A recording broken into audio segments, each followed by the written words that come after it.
राष्ट्र सर्वप्रथम, राष्ट्र सर्वप्रथम, राष्ट्र सर्वप्रथम, राष्ट्र सर्वप्रथम। राष्ट्र सर्वप्रथम की बात कार्यक्रम में आप सभी राष्ट्रवासियों का हार्दिक स्वागत है। राष्ट्रपति द्रौपदी मुर्मू ने मंगलवार को नई दिल्ली में आयोजित समारोह में वर्ष 2023 और 2024 के राष्ट्रीय शिल्प पुरस्कार प्रदान किए।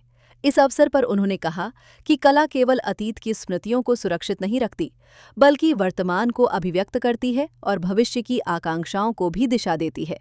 उन्होंने कहा कि भारत की हस्तशिल्प परंपरा सदियों से जीवंत है और ये हमारे कारीगरों की प्रतिबद्धता और कौशल का परिणाम है, जिन्होंने समय के साथ बदलते दौर में भी अपनी विरासत की सुगंध को संरक्षित रखा है।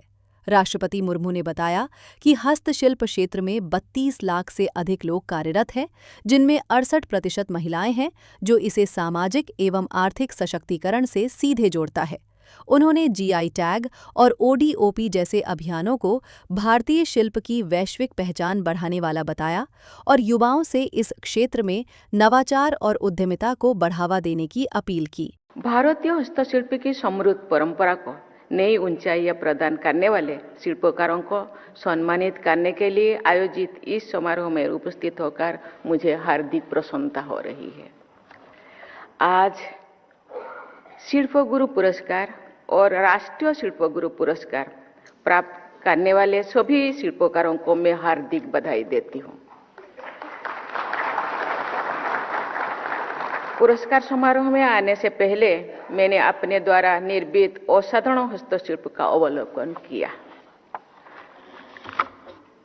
उन हस्तशिल्पों में भारत की विविध और समृद्ध सांस्कृतिक धरोहर की झलक मिलती है, चाहे लोक चित्रकारी, पटचित्र, तिंजर और कालीघाट हो, काष्ठशिल्प हो, सादेली और तारकसी हो, धातु शिल्प, वस्त्र ढोकरा और मीनाकारी हो, वस्त्रकला, बाटिक, कार्बी और साजनी शिल्प हो, लुप्त प्राय कला, मिरीजिन और साफी लेम्फी हो, यहाँ प्रदर्शित सभी हस्तशिल्प अद्भुत है। ये तो मैं केवल मात्र कुछ कला का मैं बताई, इतने सारे कला प्रदर्शित किया गया, मुझे नाम भी याद नहीं आ रहा है। ये इतने सारे स्टेट है, स्टेट का तो अपना पहचान है, लेकिन व्यक्ति विशेष भी अपना डिजाइन, अपना कलाकृति यहाँ प्रदर्शित किए हैं। इसीलिए मैं सभी कलाकारों को, सभी डिजाइनर को बहुत बहुत धन्यवाद देना चाहती हूँ।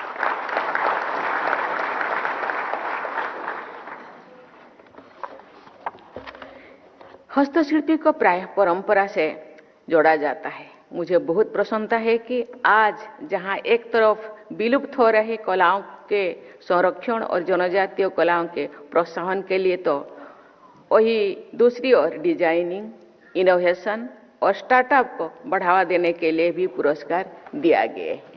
इसीलिए मैं विभाग को बहुत बहुत धन्यवाद देना चाहती हूँ। साथ ही इस क्षेत्र में समावेश को बढ़ाने के लिए दिव्यांगजन और महिलाओं को भी विशेष श्रेणी में पुरस्कृत किया गया है। ऐसे प्रगतिशील सोच के साथ इस पुरस्कार समारोह के आयोजन के लिए मैं गिरिराज सिंह जी और उनकी पूरी टीम की सराहना करती हूँ। मुझे बताया गया है कि भारत की जीवंत हस्तशिल्प परंपराओं के प्रदर्शन के लिए 8 से 14 दिसंबर तक राष्ट्रीय हस्तशिल्पी सप्ताह मनाया जा रहा है। हमारे देशवासियों, विशेषकर युवाओं को देश की समृद्ध कला परंपरा से अवगत कराना न केवल शिल्पकारों के प्रोत्साहन के लिए आवश्यक है, बल्कि हमारी सांस्कृतिक विरासत के संरक्षण में भी महत्वपूर्ण है। इसलिए मैं इस आयोजन की प्रशंसा करती हूँ। देवियों और स्वजनों, कला हमारे अतीत की स्मृति, वर्तमान के अनुभव और भविष्य की आकांक्षा को दर्शाती है। मनुष्य अपने भावनाओं को चित्र या मूर्ति के रूप में प्राचीन काल से ही प्रकट करता रहा है। कला लोगों को संस्कृति से जोड़ती है, कला लोगों को आपस में भी जोड़ती है। अगर सदियों पुराने हमारे हस्तशिल्पी की परंपरा आज भी जीवंत और संरक्षित है, तो इसके पीछे है हमारे शिल्पकारों की पीढ़ी दर पीढ़ी चली आ रही प्रतिबद्धता। हमारे शिल्पकारों ने बदलते हुए समय के साथ अपनी कला परंपरा को ढाला है, लेकिन कला ही मूल आत्मा को जीवंत रखते हुए उन्होंने अपनी हर कलात्मक रचना में देश की मिट्टी की खुशबू को बनाया रखा है। इसके लिए मैं भारत के सभी शिल्पकारों और उनको संरक्षण प्रदान करने वाले लोगों की प्रशंसा करती हूँ। देवियों और स्वजनों, हस्तशिल्प हमारी सांस्कृतिक पहचान के साथ साथ जीविका उपार्जन का महत्वपूर्ण साधन भी है। ये सेक्टर देश के 32 लाख से ज्यादा लोगों को रोजगार प्रदान करता है।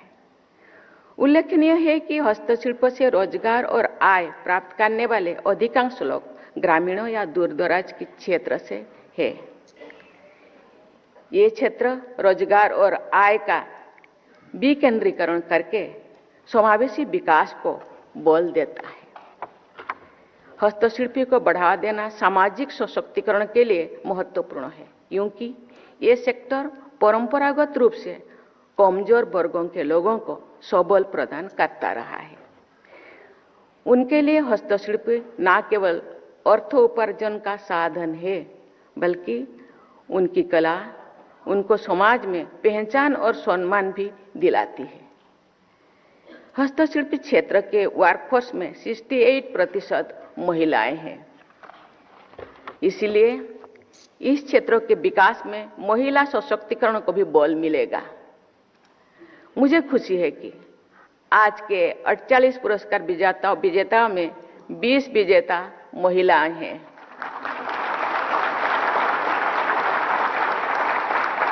मैं सभी महिला शिल्पकारों को विशेष बधाई देती हूँ। मध्य प्रदेश सरकार की कैबिनेट इस बार राजधानी से बाहर निकलकर ऐतिहासिक नगरी खजुराहो में बैठी है। मुख्यमंत्री मोहन यादव ने पहले दिन विभिन्न विभागों की विस्तृत समीक्षा की और कहा कि तेंदुपत्ता मध्य प्रदेश की समृद्ध वन संपदा है, इसलिए इससे मिलने वाला रोजगार भी प्रदेश के लोगों को ही मिलना चाहिए। उन्होंने बताया कि बड़ी मात्रा में तेंदुपत्ता पश्चिम बंगाल जाता है और वहां बीड़ी उद्योग फल फूल रहा है, जबकि प्रदेश के बीड़ी श्रमिक रोजगार से दूर हो रहे हैं। सरकार का लक्ष्य बीड़ी श्रमिकों को रोजगार की मुख्यधारा में वापस लाना और महिलाओं के लिए अधिक से अधिक अवसर उपलब्ध कराना है।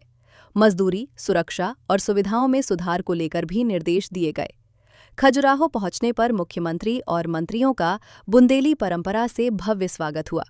बैठक से पहले मंत्री कैलाश विजयवर्गीय और कृष्णा गौर ने खजुराहो के मंदिरों का भ्रमण किया और इसकी भव्यता की सराहना की। बुंदेलखंड की धरती पर खजुराहो में कैबिनेट के साथ कई कार्यक्रम जोड़े गए। कैबिनेट के अलावा कई सारे काम हमने जोड़े हैं, जिसमें जंगल सफारी, हमारी पन्ना टाइगर रिजर्व पार्क की बहुत अनूठी धरोहर है। पन्ना का नेशनल पार्क भी न केवल टाइगर के अभयारण्य की दृष्टि से, बल्कि हाथियों के लिए भी ये आदर्श स्थान है और हाथियों के परिवार भी बढ़ रहे हैं। यहाँ कल पन्ना नेशनल पार्क में 10 नई कैंटर बस जो आरामदायक 19 पर्यटकों को लेकर के अंदर जा सकती है, जिससे पर्यटन बढ़ेगा, पर्यटन से जुड़े हुए लोगों को रोजगार मिलेगा, कई सौगातें मिलेगी। ये अन्य सफारी वाहन की तुलना में लंबी और ऊंची है, बेहतर दृश्य दिखाई देगा और आरामदायक भी रहने वाली है। अधिक सीट उपलब्ध होने से एक साथ बड़े ग्रुप में उसमें जा सकते हैं। एक और बड़ी सौगात, जिस कन्वेंशन सेंटर में हमने ये पूरी बैठक का आयोजन किया है, G20 के बाद इस कन्वेंशन का प्रदेश में देश के लिए अंतर्राष्ट्रीय स्तर पर बेहतर उपयोग हो सके, इसलिए कैबिनेट भी की और समीक्षा बैठक करते हुए पूरे प्रदेश का और देश का ध्यान आकर्षित किया है। इससे जोड़कर एक 5 स्टार होटल बना करके भविष्य में ये इसी प्रकार के आयोजनों के लिए और अच्छे से उपयोग में आए, तो पीपीपी मॉडल पर इसके लिए भी हमने प्लान बनाया है।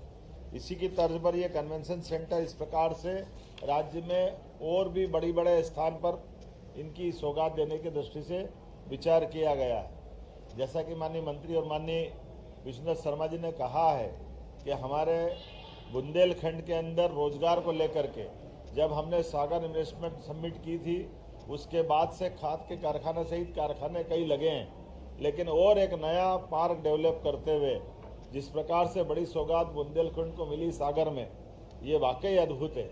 और न केवल एक सागर की इंडस्ट्रियल पार्क की, बल्कि सभी प्रकार के टूरिज्म की गतिविधि बढ़ाने के लिए भी शासन की सारी योजनाओं का आधार पर भी हम हर इन्वेस्टर समिट में इसको प्रमोट कर रहे हैं। जब इनकी बात करते हैं तो इसी के साथ साथ आर्याव्रत का ये जो कल नया हमने सेंटर बनाया है, जिसके माध्यम से ट्राइबल की हमारी सभी विधाओं के सभी प्रकार के कार्यक्रम करने के लिए ये इंटरनेशनल केंद्र बने, इस दिशा में हम काम कर रहे हैं। मेडिकल कॉलेज के लिए जो बताया है कि दमोह के लिए, छतरपुर के लिए इनके पद मंजूर कर दिए क्योंकि बिल्डिंग इनकी बन गई है। और इसी के साथ साथ हमारे पन्ना और कटनी के मेडिकल कॉलेज भी अगले साल प्रारंभ होंगे, अर्थात दमोह, पन्ना, साथ साथ हमारा कटनी, छतरपुर, ये 4 मेडिकल कॉलेज की सौगात हमारी अगले ही सत्र 6 महीने बाद यहीं इसी बुंदेलखंड की धरती पे देंगे। ये बुंदेलखंड कई कारण से जीआई टैग मिला है, जिसके आधार पर स्टोन की इंडस्ट्री की बड़ी संभावना, जो पत्थर की अलग अलग तराशी हुई प्रतिमाओं से लेकर के फर्नीचर क्लस्टर तक हर क्षेत्र में हम प्रमोट कर रहे हैं। लेकिन केन बेतवा नदी जोड़ो अभियान के माध्यम से एक और बड़ी परियोजना यहाँ मंजूर की है, जिसके आधार पर यहाँ के किसानों को खेती की पानी मिलेगा, पीने की पानी की सप्लाई रहेगी और इंडस्ट्री को भी पानी मिलेगा। बताने के लिए तो बहुत कुछ है। एक राष्ट्रीय परियोजना के समानांतर 2 NH को जोड़ने वाला एक 4 लेन का नया प्रोजेक्ट भी हमने आज मंजूर किया है। लगातार इतनी सौगातों के बलबूते पर सच में आज हमारी ये कैबिनेट अमर हो गई है। मैं उम्मीद करूँगा विकास के इस कारवां में लगातार हमारी सरकार के माध्यम से, यशस्वी प्रधानमंत्री के माध्यम से ये जो सौगातें मिल रही है, लेकिन उससे एक बड़ी और उपलब्धि भी यही बैठक चलते चलते भी हासिल हुई है। जब हम यहाँ समीक्षा बैठक कर रहे थे तो मैं गर्व से कह सकता हूँ कि मध्य प्रदेश नक्सलवादी आंदोलन के पंजे से बाहर आया है। ये एक ऐतिहासिक उपलब्धि है, राष्ट्रीय उपलब्धि है। यशस्वी प्रधानमंत्री श्रीमान नरेंद्र मोदी जी, यशस्वी गृह मंत्री श्रीमान अमित शाह जी के नेतृत्व में उनके कुशल मार्गदर्शन और सहयोग के बलबूते पर मध्य प्रदेश लाल सलाम को आखिरी सलाम कर चुका है।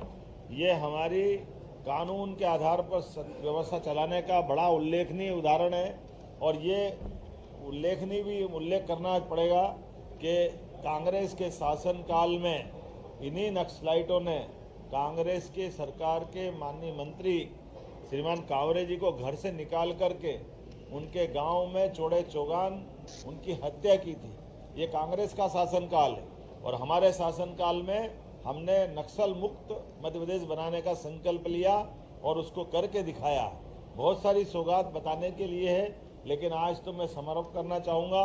यहाँ के बाद लाडली बहना की योजनाओं का एक बड़ा कार्यक्रम हमारा हर बार की तरह इस साल इस महीने का भी होने वाला है और उसके माध्यम से भी बहुत सारी सौगातें जिनका भूमि पूजन लोकार्पण हम करने वाले हैं। इसमें सांदीपनी विद्यालय से लगा करके और भी बहुत सारी सौगात है। अर्थात बुंदेलखंड की धरती पर ये वीरों की और महावीरों की धरती है।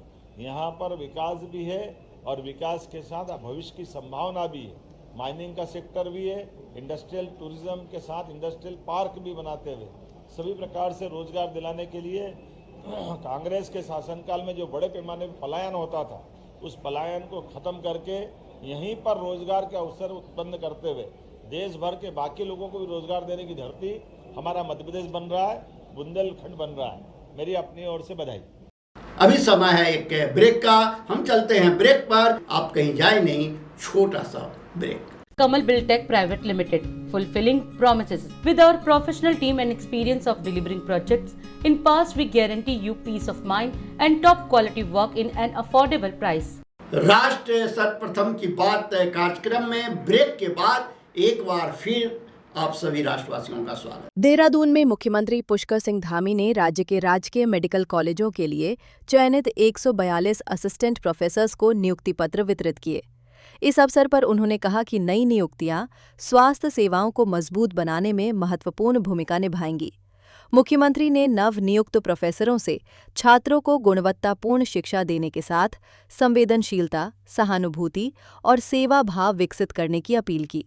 सीएम ने बताया कि प्रधानमंत्री नरेंद्र मोदी के नेतृत्व में राज्य में स्वास्थ्य सुविधाओं का तेजी से विस्तार हो रहा है। 61 लाख आयुष्मान कार्ड वितरित किए जा चुके हैं। 61 लाख, जिनकी मदद से 17 लाख से अधिक मरीजों का 3,300 करोड़ रुपए का कैशलेस उपचार हुआ है। उन्होंने कहा कि हर जिले में मेडिकल कॉलेज स्थापित किए जा रहे हैं, जिनमें से 5 शुरू हो चुके हैं और 2 निर्माणाधीन हैं। सरकारी अस्पतालों में स्टाफ की कमी दूर करने के लिए सरकार ने 1,248 नर्सिंग अधिकारियों और 170 टेक्नीशियनों की नियुक्ति की है, जबकि 356 नए असिस्टेंट प्रोफेसरों की भर्ती प्रक्रिया जारी है। साथियों, आप सभी के कंधों पर न केवल हमारे राज्य की चिकित्सा सेवाओं को सुदृढ़ करने की अहम जिम्मेदारी है, बल्कि भविष्य के जो हमारे आने वाले चिकित्सक हैं उन सभी को शिक्षित करने का, प्रशिक्षित करने का, प्रशिक्षण देने का महत्वपूर्ण दायित्व भी अब आने वाले समय में आपके ऊपर, आपके बाद रहने वाला है। इसलिए आपकी सेवा आपके और परिवार के साथ साथ जहां आपके लिए महत्वपूर्ण है, आपके परिजनों के लिए महत्वपूर्ण है, वहीं राज्यवासियों के लिए भी बहुत ही महत्वपूर्ण है। और आपके द्वारा जो शिक्षित, प्रशिक्षित MBBS, PG, सुपर स्पेशलिस्टी के छात्र आने वाले वर्षों में राज्य में ही नहीं बल्कि देश और दुनिया में जाकर बीमारियों को दूर करने के साथ साथ चिकित्सा जगत में नए शोध करेंगे, नए अनुसंधान करेंगे। साथ ही चिकित्सा क्षेत्र में केवल जो चिकित्सकीय ज्ञान है वही पर्याप्त नहीं होता है, बल्कि इसके साथ साथ व्यवहार, सहानुभूति, धैर्य, करुणा और सेवा भाव, इसकी भावना भी बहुत महत्वपूर्ण होती है। इसलिए मैं आप सभी लोगों से आज के इस अवसर पर यह आग्रह करता हूं कि आप लोग आने वाले समय में अपने छात्रों को जहां गुणवत्तापूर्ण शिक्षा और प्रशिक्षण प्रदान करने के साथ साथ उनके भीतर संवेदनशीलता, सहानुभूति और सेवा का भाव उनके हर एक कार्य व्यवहार में आ जाए, इस प्रकार की भावना को भी विकसित करने का कार्य आप सबके माध्यम से होना चाहिए, जिससे आपके द्वारा शिक्षित, प्रशिक्षित जो चिकित्सक हैं वो न केवल एक कुशल और दक्ष चिकित्सक ही बनेंगे, बल्कि आने वाले समय में समाज के प्रति अपने कर्तव्यों को, अपने उत्तरदायित्वों को भली भांति पूरा करें, ईमानदारी से उनको निभाएं। मुझे पूरा विश्वास है कि आने वाले समय में आप सभी लोग पूरी निष्ठा के साथ, पूरे समर्पण के साथ, पूरी संवेदनशीलता के साथ, पूरे उत्तरदायित्व के साथ अपने दायित्वों का निर्वहन करेंगे और प्रदेश की स्वास्थ्य सेवाएं जो अच्छा बनाना हम सबके लिए बहुत चुनौती है। सभी, चाहे मैं हूं शिक्षा, चाहे चिकित्सा मंत्री जी हैं, सचिव साहब हैं, हमारे सारे प्रचार्यगण हैं, अधिकारीगण हैं, आप सब लोग हैं, हम सब लोग एक ही तराजू पर बैठे हैं और हम सभी का दायित्व है कि इस तराजू को ठीक प्रकार से बैलेंस करें। उसमें हम सबका सामूहिक उत्तरदायित्व भी है और क्योंकि राज्य के अंदर स्वास्थ्य सेवाएं हमारे लिए अच्छा बनाना सच में एक बड़ा चुनौतीपूर्ण काम है। कहने से करना बड़ा कठिन काम होता है, लेकिन हम सब लोग करने पर विश्वास करते हैं और अच्छा करने के लिए लगातार प्रयास कर रहे हैं। उसमें आप सबकी सहभागिता जुड़ जाएगी आज के बाद, तो मैं समझता हूँ कि गाड़ी जो धीरे धीरे चल रही है ये और तेज रफ्तार पकड़ेगी, तेजी से हम लोग आगे बढ़ेंगे। जो हमें आयाम प्राप्त करने हैं, जो हमें लक्ष्य प्राप्त करने हैं, जन जन तक हमारी चिकित्सा पहुंचे, हमारा स्वास्थ्य विभाग पहुंचे, उसके लिए हमारे प्रयासों को गति मिलेगी। आदरणीय प्रधानमंत्री जी के नेतृत्व में साथियों, हमारी सरकार राज्य को बेहतर स्वास्थ्य सेवाओं के विस्तार के लिए, उनके सुदृढ़ीकरण के लिए निरंतर प्रयास कर रही है। हमारा प्रयास है कि राज्य के प्रत्येक नागरिक को अच्छी चिकित्सा सुविधाएं गुणवत्ता के साथ सस्ती दरों पर उपलब्ध हों, उनके लिए कठिनाई उनको चिकित्सा मिलने में न हो। इसी क्रम में हमने आयुष्मान योजना के अंतर्गत करीब अभी तक 61 लाख से अधिक आयुष्मान कार्ड वितरित किए हैं, जिसके माध्यम से प्रदेश के लगभग 17 लाख से अधिक मरीजों को 3300 करोड़ रुपए से भी अधिक का कैशलेस उपचार का अभी तक लाभ प्राप्त हो चुका है। इसके अलावा हम राज्य के प्रत्येक जिले में एक मेडिकल कॉलेज स्थापित कर रहे हैं, जिससे हमारे सुदूरवर्ती क्षेत्र के लोगों को उनके जिले में ही आधुनिक चिकित्सा सुविधाएं सहज रूप से उपलब्ध हो सके, उनको वहीं पर इलाज मिल सके। इनमें से 5 मेडिकल कॉलेज पहले से ही संचालित किए जा चुके हैं, जबकि 2 और मेडिकल कॉलेजों का निर्माण कार्य प्रगति पर है, अभी स्वास्थ्य मंत्री जी ने बताया। इतना ही नहीं, हम देहरादून, हल्द्वानी और श्रीनगर मेडिकल कॉलेजों में सुपर स्पेशलिटी विभाग भी स्थापित किए गए हैं, जहां कार्डियोलॉजी, न्यूरोसर्जरी, यूरोलॉजी जैसी आधुनिक चिकित्सा सुविधाएं उपलब्ध कराई जा रही हैं। साथ ही हल्द्वानी में राज्य के प्रथम आधुनिक कैंसर संस्थान का निर्माण कार्य भी प्रगति पर है। इसके साथ साथ हम हेली एम्बुलेंस सेवा भी प्रारंभ कर चुके हैं, जो आपातकालीन परिस्थितियों में सुदूरवर्ती क्षेत्रों के लिए जीवन रक्षक साबित हो रही है। अनेक गर्भवती माताओं के लिए भी उस कठिन समय में बहुत उन्होंने सहायता का काम हेली एम्बुलेंस सेवा ने किया है उनके लिए। नई दिल्ली स्थित कॉन्स्टिट्यूशन क्लब में all India small and medium newspapers federation का गोल्डन जुबली अधिवेशन सफलतापूर्वक संपन्न हुआ। प्रेस काउंसिल ऑफ इंडिया की अध्यक्षा न्यायमूर्ति सेवानिवृत्त रंजना प्रकाश देसाई ने कार्यक्रम की शोभा बढ़ाई। उनके अतिरिक्त माइनॉरिटी कमीशन के पूर्व अध्यक्ष पद्म भूषण सरदार त्रिलोचन सिंह एवं राज्यसभा के वर्तमान सांसद भुवनेश्वर कलिता सम्मानित अतिथि के रूप में उपस्थित रहे। कार्यक्रम में अपने संबोधन में जहां जस्टिस देसाई ने छोटे व मझौले समाचार पत्रों के कर्तव्यों पर ध्यान केंद्रित किया, उन्होंने कहा कि मीडिया की स्वतंत्रता उनके कर्तव्यों से आती है। उन्होंने मीडिया कर्मियों से देश की अखंडता, एकता को स्थिर रखने हेतु पत्रकारिता करने का आह्वान भी किया।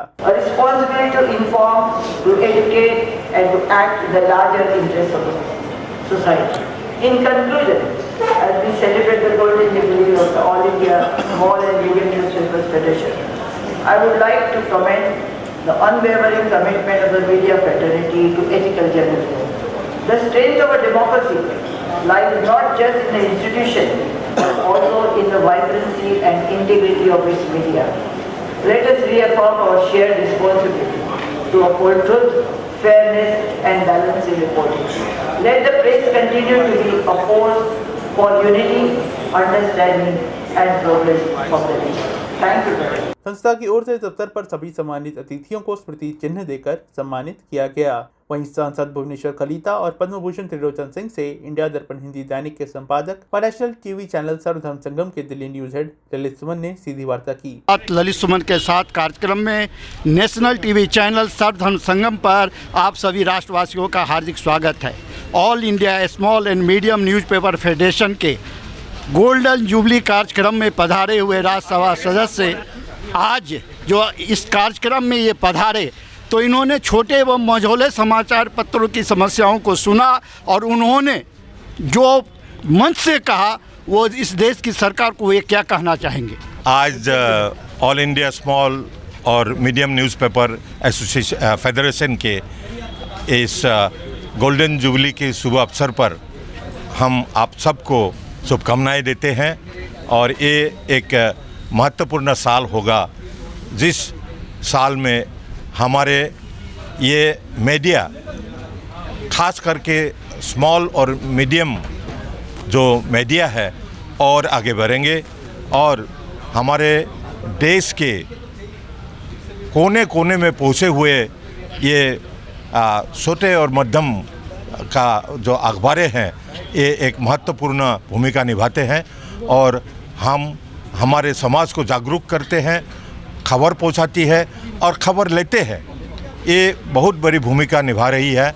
मैं इस पर हमारे जो अध्यक्ष है all India newspaper small and newspaper federation के प्रेसिडेंट सरदार गुरिंदर सिंह जी को मैं अभिनंदन करता हूं और देशवासियों को के लिए समाचार है यही कि आप हमेशा ये स्मॉल और मीडियम न्यूज़पेपर्स को पढ़े, देखें और इनको सपोर्ट करें। ये सबसे बड़ी हमारे देश के लिए काम होगा और हम सब इस पर सबको इस पर धन्यवाद करते हैं, शुभकामनाएं देते हैं, अभिनंदन करते हैं। सांसद भुवनेश्वर कलिता ने फेडरेशन को स्वर्ण जयंती अधिवेशन के लिए बधाई दी और सरदार गुरिंदर सिंह द्वारा छोटे व मझौले समाचार पत्रों के लिए किए जा रहे प्रयासों की सराहना की। वहीं दूसरी ओर सरदार त्रिलोचन सिंह ने फेडरेशन के संस्थापक सरदार हरभजन सिंह को इस अवसर पर याद किया और कहा कि छोटा समाचार पत्र किसी भी स्तर से छोटा नहीं होता, क्योंकि उसके जैसा जुड़ाव किसी भी समाचार माध्यम का जनता से नहीं है। ये मेंबर पार्लियामेंट और इस वक्त जब राज्यसभा की सिटिंग होती है तो ये प्रिजाइड करते हैं, तो आप देखते हो इसका इनका बहुत बड़ा योगदान है। और जो उन्होंने कहा है he is in the capacity कि सरकार को कह के आपकी मदद करें। देखो आप संभाल नहीं हो, you are the important link. Public और आपका जो लिंक है वो सबसे मजबूत है, बड़े अखबार का नहीं है। जो पब्लिक चाहती है वो यही चाहती है जिसको आप जाते हो। इसलिए जितनी आपकी सरकार मदद करे, मैंने सुजेस्ट किया, कलीटा साहब खड़े हैं, कि भारत सरकार कोई ऐसा ऑर्डर निकाले कि जितना पब्लिसिटी कोटा इंडिया में हर स्टेटों का उसका एक फिक्स्ड पोर्शन आपके लिए हो। और यही इससे, क्योंकि जो अब थ्रेट है सोशल मीडिया का, आप उन्हें उसमें सर्वाइव करना है और इसलिए आपको मदद चाहिए। और हम सभी, जैसे आज मैडम डिसाई जो चेयरपर्सन है, उन्होंने भी कहा है आप सबको मदद होनी चाहिए और इसमें जो योगदान है गुरिंदर का, इसके फादर का, हरभजन सिंह का बहुत है, हम उनका भी धन्यवाद करते हैं। वरिष्ठ संपादक ललित सुमन ने कार्यक्रम के अवसर पर सर्वप्रथम छोटे एवं मझौले समाचार पत्रों के मसीहा सरदार हरभजन सिंह के चित्र पर पुष्पांजलि अर्पित कर उन्हें श्रद्धांजलि दी। पुष्पांजलि अर्पण के पश्चात उन्होंने संस्था के वर्तमान अध्यक्ष, वरिष्ठ पत्रकार एवं प्रेस काउंसिल ऑफ इंडिया के सदस्य सरदार गुरिंदर सिंह से भी वार्ता की। राष्ट्र सर्वप्रथम की बात ललित सुमन के साथ कार्यक्रम में नेशनल टीवी चैनल सर्वधर्म संगम पर आप सभी राष्ट्रवासियों का स्वागत है। हम अभी बात करेंगे ऑल इंडिया स्मॉल और मीडियम न्यूज़पेपर फेडरेशन के जुझारू अध्यक्ष, जिन्होंने all India medium and small newspaper federation को अपने पिता सरदार हरभजन सिंह जी के पद चिन्हों पर चलते हुए आज आसमान की बुलंदी तक लेकर के आए हैं। और आज अभी प्रेस काउंसिल ऑफ इंडिया की चेयरमैन यहाँ से गई हैं और फिर से सरदार गुरिंदर सिंह जी को सर्वसम्मति से all India medium and small newspaper federation का अध्यक्ष चुना जाना है। और हम सरदार गुरिंदर सिंह जी से ही बात करेंगे जो कि वो बताएं, जो कि यह दो दिवसीय सम्मेलन था, उस सम्मेलन में इन्होंने कार्यक्रम को किस रूप से प्रस्तुत किया और आगे क्या कहना चाहते हैं। ये हमारे 50 साल की यात्रा थी, जो हमारे ये पूरा परिवार, हमारा फेडरेशन नहीं, हमारा परिवार है और इस परिवार के बलबूते पे ही हम आज के दिन में इतने कामयाब हैं। मैं अध्यक्ष कम पहले इस पूरे परिवार का एक छोटा सा सदस्य हूँ। कश्मीर से कन्याकुमारी तक हमारे जो फेडरेशन के लोग थे वो आए। आज के दिन में हमारी स्टेट्स और सेंट्रल बॉडीज़ में रिप्रेजेंटेशन है। हर काम वो कर रही है फेडरेशन जो छोटे और मझोले अखबार वालों के हित के लिए होता है। कई परेशानियां हमने दूर करी। अभी लेटली अगर आपने सुना हो 26% रेट एडवर्टीजमेंट्स के बढ़वाए, उसमें सारा योगदान मेन हमारी फेडरेशन का था। हम आगे भी काम करते आएंगे। प्रेस काउंसिल ऑफ इंडिया की फॉर्मेशन होने वाली है और उसमें हमारे मेंबर आएंगे और प्रेस फेडरेशन और छोटे मझोले अखबारों के और अधिक खबरों के लिए आप हमारे YouTube चैनल दैनिक इंडिया दर्पण को अभी सब्सक्राइब करें और नोटिफिकेशन के लिए बेल आइकन को प्रेस करना ना भूलें।